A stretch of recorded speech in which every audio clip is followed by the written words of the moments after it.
रोम जल रहा था और नीरो बंसी बजा रहा था। वही हाल है आदरणीय योगी जी का। सारे ग्राम सभाओं में लूट मची है, घोर भ्रष्टाचार है। आप बताइए कि पंचायत भवन का कहीं जंगला टूटा हुआ है, कहीं दरवाजा टूटा हुआ है, कहीं कर्मचारी आते ही नहीं है, कहीं कंप्यूटरें नहीं चल रहा। इस तरह से रावण जो है रूप बदलकर, भेष बदलकर सीता जी का हरण किया था, उसी भारतीय जनता पार्टी की सरकार में रूप बदलकर, भेष बदलकर लोकतंत्र का, संविधान का, जनता के अधिकारों का हरण किया जा रहा है। जनता उनसे पहले कुछ न ले, कोई चाहे दारू बांटे, कोई चाहे सब्जी दे, चाहे कुछ और मदद इमदाद दे, जनता को कुछ नहीं लेना चाहिए। सरकार की योजनाएं हैं ग्राम पंचायतों के लिए, जो पिछड़े इलाके हैं, इन इलाकों के लिए जो सरकार की योजनाएं हैं, क्या इन सब योजनाओं को यहाँ के लाभार्थियों तक पहुँचाया जा रहा है?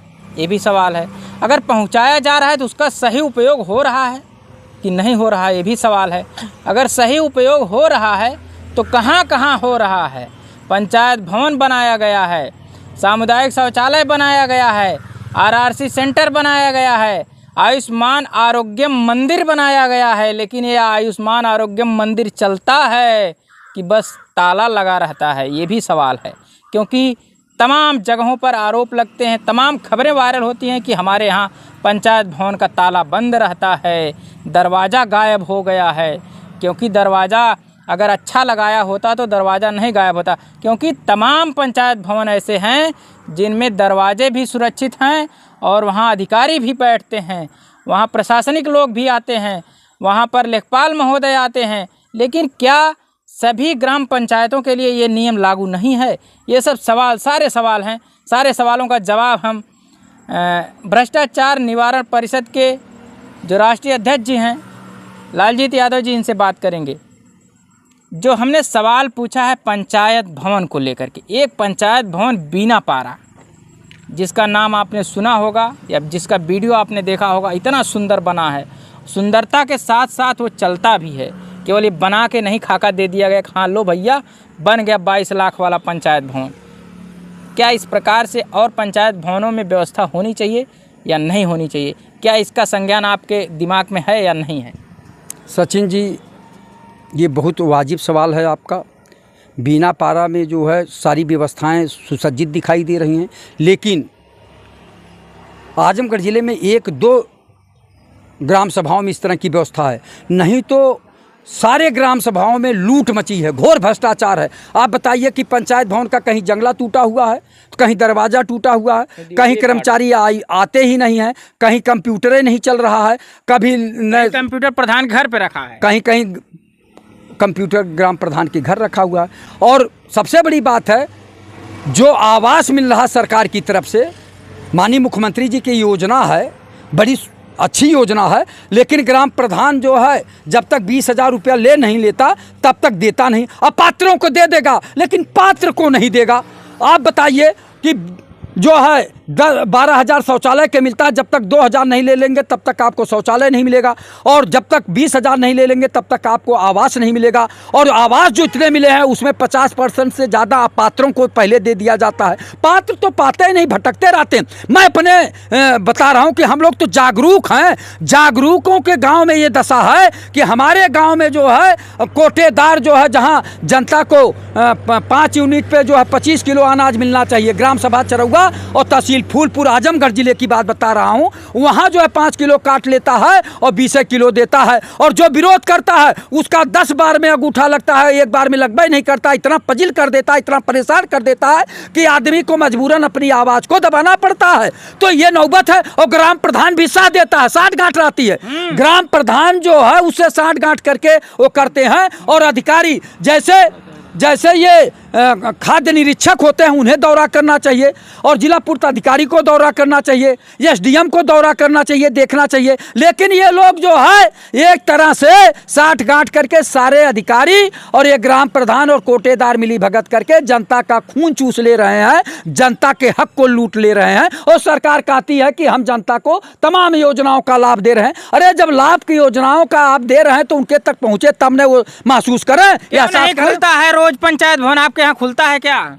कहीं नहीं खुलता सचिन जी। मैं कई गांव में गया, मेरे गांव में भी दशा बहुत खराब है। केवल कहने के लिए है, खुलना चाहिए लेकिन खुलता नहीं है। सबसे बड़ी बात है कि घोर भ्रष्टाचार हो रहा है और ये प्रधानों की जांच होनी चाहिए। प्रधान मनरेगा में घोटाला करते हैं और जो है जो जोड़ाई होता है, चाहे पंचायत भवन बन रहा है, उसमें जो है मानक के अनुसार नहीं बनाते हैं, घोर घोटाला करते हैं, तो उनकी जांच होनी चाहिए ना। लेकिन जांच वाला भी पैसा लेके चुप हो जाता है, यानी जनता के हक को लूट ले रहे हैं ये अधिकारी और प्रधान और सेक्रेटरी। तो इनके ऊपर ठोस एवं प्रभावी कार्रवाई करना चाहिए। तो मैं कहना चाहूँगा, दफ्तर दफ्तर भ्रष्टाचार कौन है इसका जिम्मेदार, जिले जिले में भ्रष्टाचार कौन है इसका जिम्मेदार, माननीय योगी आदित्यनाथ जी संत महंत मुख्यमंत्री हैं, क्यों नहीं जो है जनता की आवाज़ को सुनते हैं। हम लोग तो बोलते हैं, हम लोग तो जनता की आवाज़ को माननीय मुख्यमंत्री तक पहुँचाना चाहते हैं, और जो जनता के बीच में घट रहा है, जो जनता का शोषण हो रहा है, जो जनता के साथ अत्याचार अन्याय हो रहा है, वो हम लोग सरकार को जो है बताने का काम कर रहे हैं। जितनी जिम्मेदारी हमारी है उससे ज़्यादा पत्रकार महोदय आपकी है, उससे ज़्यादा सरकार को संज्ञान लेना चाहिए कि इन भ्रष्टाचारियों को जेल भेजना चाहिए, इनकी संपत्ति जब्त करना चाहिए। नया नया बैनर लग रहा है, ईमानदार, कर्मठ, योग्य प्रत्याशी फलाने यादव जी, फलाने गौतम जी, फलाने सिंह जी। इसको लेके क्या कहेंगे आप? सभी लोग ईमानदार हैं, सभी लोग कर्मठ हैं, प्रधान नहीं बेटा चुनिए, उसके बाद क्या होता है? सचिन जी, भारतीय जनता पार्टी जिस तरह से रूप बदल बदल कर लोकतंत्र और संविधान की हरण कर रही है, जिस तरह से रावण जो है रूप बदलकर, भेष बदलकर सीता जी का हरण किया था, उसी तरह भारतीय जनता पार्टी की सरकार में रूप बदलकर, भेष बदलकर लोकतंत्र का, संविधान का, जनता के अधिकारों का हरण किया जा रहा है। उसी तरह ग्राम प्रधान जो आप बता रहे हैं कि कोई कहता है कि प्रधान नहीं बेटा को चुनिए, कर्मठ, ईमानदार, जुझारू, संघर्षशील प्रधान को चुनिए, ये सब रूप बदल बदल कर जनता को छलने के लिए आ रहे हैं। जिस तरह से रावण ने भेष बदल कर जो सीता का हरण किया था, उसी तरह से जनता को सजग रहना चाहिए कि ये कौन लोग हैं जो रूप बदल बदल के आ रहे हैं, और जो लोग 25-25 साल से प्रधानी कर रहे हैं और जनता का खून चूस ले रहे हैं, जनता के विकास का धन लूट ले रहे हैं, और जो है इस तरह का कर रहे हैं, उन्हें तो एकदम जनता को नकार देना चाहिए। मैं जनता को सजग करना चाहता हूं, जनता को जगाना चाहता हूं, जनता को चेताना चाहता हूं कि जनता इस पे विशेष ध्यान दे। जनता उनसे पहले कुछ न ले, कोई चाहे दारू बांटे, कोई चाहे सब्जी दे, चाहे कुछ और मदद इमदाद दे, जनता को कुछ नहीं लेना चाहिए। अपने वोट का अधिकार सोच विचार कर करना चाहिए कि कौन गांव का विकास करेगा और किससे हम सवाल कर सकते हैं आंख में आंख डाल के कि प्रधान जी ये क्या कर रहे हैं। ऐसे प्रत्याशी को चुने, न कि ये जो रूप बदल बदल कर आ रहे हैं भेड़िया, यानी जैसे रावण जो है रूप बदल कर सीता का हरण किया था, भेष बदल कर सीता जी का हरण किया था, उसी तरह ये तमाम लोग रूप बदल कर गांव में आजकल आ रहे हैं, बैनर पोस्टर लगा रहे हैं कि आपका बेटा संघर्षशील, जुझारू, ईमानदार, कर्मठ प्रत्याशी फला को चुनिए, फला यादव को चुनिए। अरे भैया, फला गौतम को चुनिए, फला प्रजापति को चुनिए, फला विश्वकर्मा को चुनिए, फला जो है मौर्य को चुनिए। तो ये सब चीज़ें जनता को सजग होना चाहिए। जनता सजग हो, सोचे समझे, और जनता जो है विचार करे। सबसे पहले जो है वो विचार करे, आत्मचिंतन मंथन करे कि कौन प्रत्याशी अच्छा है, उसी को वोट देकर जितावे। मैं तो जनता से कहूँगा कि जनता आँख खोलकर, दिमाग खोलकर इस पे जो है चिंतन मंथन करे, सोचे विचारे, तब जाके वोट करे। किसी के बहकावे में न आवे कि कोई 200 रुपया आपके जेब में डाल दिया, जानबूझकर चाचा जी ये रखिए, चाची ये रखिए, अरे बहनी ये रखिए, भौजी ये रखिए, ये जो नाटक करते हैं उस नाटक से सजग हो जाइए। तो मैं कहूँगा सचिन जी, जितनी जिम्मेदारी सामाजिक कार्यकर्ताओं की है, उतने आप लोग जो है सोशल मीडिया के लोग हैं, आपकी जिम्मेदारी है कि जनता को सजग करिए कि ऐसे लोग नहीं आए। जैसे भारतीय जनता पार्टी की सरकार कही कि मैं आऊँगा तो 2 करोड़ लोगों को प्रतिवर्ष रोजगार दूंगा, देश से भ्रष्टाचार समाप्त करूंगा, देश से महंगाई समाप्त करूंगा, और विदेशों में जमा काला धन लाके देश में खुशहाली लाऊंगा। क्या हुआ? माननीय मोदी जी कह रहे थे, कोई अन्य आदमी नहीं कर रहा था। आज मोदी जी कहे थे कि अगर मुझसे कोई गलती हो तो 100 दिन समय दीजिए, 100 दिन बाद मैं किसी भी चौराहे पे बुलाइएगा, मैं आऊँगा, जो सजा देना हो देना। आज किसी चौराहे पे मोदी जी आ रहे हैं, मोदी जी तो खोजे नहीं मिल रहे हैं, वो तो हवाई जहाज पा गए हैं और वो उड़ रहे हैं, पता नहीं लग रहा मोदी जी कहाँ हैं। आप बताइए, अब मोदी जी तो मिल ही नहीं रहे, केवल मोदी जी प्रधानमंत्री बने हुए हैं और जो है इस तरह का जनता के और गुमराह किए कि मैं गरीब का बेटा हूँ, मैं चाय बेचने वाले का बेटा हूँ, मेरी माँ दूसरों के घरों में खाना बना के लाती थी और वहाँ से जो कुछ बचा खुचा लाती थी वही मैं खाता था। आज वो गरीब का बेटा हवाई जहाज से उतर नहीं रहा, जनता की सुध नहीं ले रहा, न गरीबों को सुध ले रहा, न किसानों को सुध ले रहा, न छात्रों को सुध ले रहा, न चाय बेचने वाले तक का सुध नहीं ले रहा जो कहता था कि मैं चाय बेचता था। आप बताइए कैसा कैसा छल बदल कर, रूप बदल कर जो है ये लोग संविधान की हत्या कर रहे हैं, दलित पिछड़े अल्पसंख्यकों का हक मार रहे हैं। आप बताइए, पीड़ित दुखी अपमानित लोगों का हक लूट ले रहे हैं ये लोग। आप बताइए, भारतीय जनता पार्टी की सरकार है, ये भ्रष्टाचारियों अपराधियों की सरकार है। पंचायत भवन, सामुदायिक शौचालय और जो आरआरसी सेंटर है, आरसी सेंटर है, जो आयुष्मान आरोग्य मंदिर है, ये बनता क्यों है जब चलता नहीं है? कहीं कहीं मैंने देखा चलबा ही नहीं करता है, खाली बना के रख दिया गया। क्यों बनाया जाता है? ये क्या वजह है इसको बनाने की? तमाम योजनाएं ऐसी लाई जाती हैं सचिन जी जिसमें घोर भ्रष्टाचार किया जाता है। ये अधिकारियों का एक तरह का दिमागी जो है फितरत है। क्या अधिकारी कहते हैं इसको मत चलाओ, बंद कर दो, इसको ताला में लगा दो? नहीं, अधिकारी लोग जितनी योजनाएं ले आते हैं तो अधिकारियों का भी जिम्मेदारी बनती है कि जब वो बन रहा था तो आके जांच करना चाहिए ना कि मानक के अनुसार बन रहा कि नहीं बन रहा, या हमारे कर्मचारी वहाँ बैठ रहे हैं कि नहीं बैठ रहे हैं, तो उनकी भी तो नैतिक जिम्मेदारी है।